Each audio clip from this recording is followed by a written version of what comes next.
Well, good morning, happy Thursday, and welcome to day 2 of 21 Days to Bring Balance into Your Life.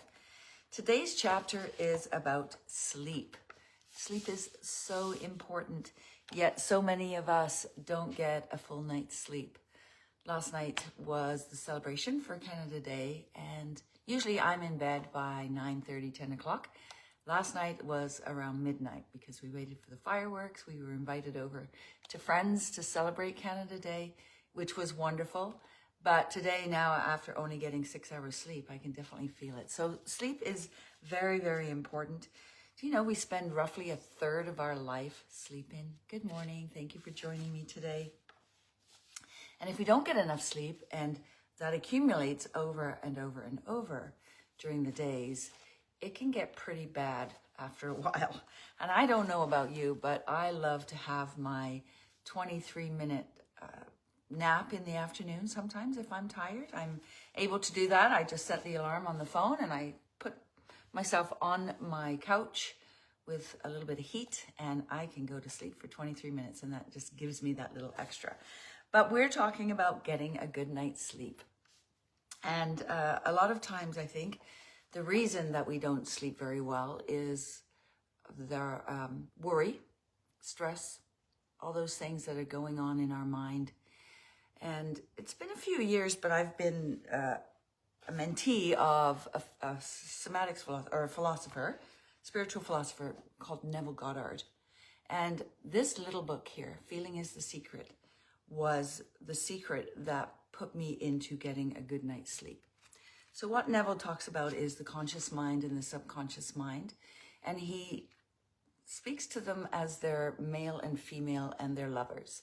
So he says during the day, you know, our female is running our life, our subconscious mind is running our life, and our male, our conscious mind is there, and it's with our 5 senses.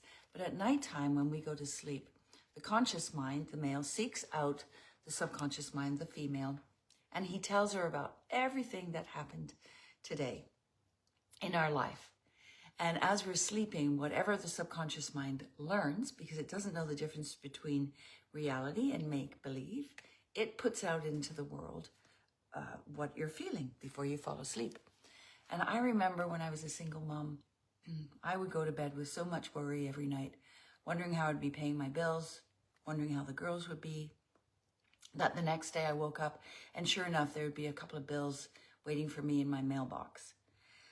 So since I've read this very tiny, powerful book, it has changed my sleeping habits greatly. I go to sleep now thinking about, first of all, gratitude, thinking about all the wonderful things that I am grateful for. And then I go to sleep with my hand on my heart and I think about what I want to bring into my life. Honestly, I do this pretty much 6 out of the 7 times during the week. I think about what I want to bring into my life, all the happiness, all the joy, all the freedom that I'm seeking. And this is the secret, is going to sleep with joy in your heart, feeling absolutely amazing and excited about what you're bringing into your life. When you go to sleep feeling that way instead of stressed, that is what the subconscious mind puts out to the universe. And it all comes back to you. So this little feeling as a secret is a huge, huge part in helping you sleep well. I think it's really important that we have a routine when we're going to bed. And what is a really great way to be aware of what is going on, just like we did the pie chart yesterday, is how do I sleep? What do I do before I go to bed? What is my routine? And I think, you know, we need to shut the brain off for half an hour to an hour before we go to sleep. So I turn off my television. I do watch something. Usually it's a British detective show or something that I'm watching at night just to bring me down, just to start to relax. I get ready for bed at the same time every night. Sometimes I do a little bit of stretching, especially how my body is feeling. I always have a cup of chamomile tea about half an hour before I go to sleep. I set my alarm for the morning and I put my phone outside the room so that there are no disturbances. I love my room to be dark. And then thinking about the gratitude and thinking about the feeling. So I wonder, what is your sleep routine that you do every night to bring you to that place of relaxation and to allow you to let go?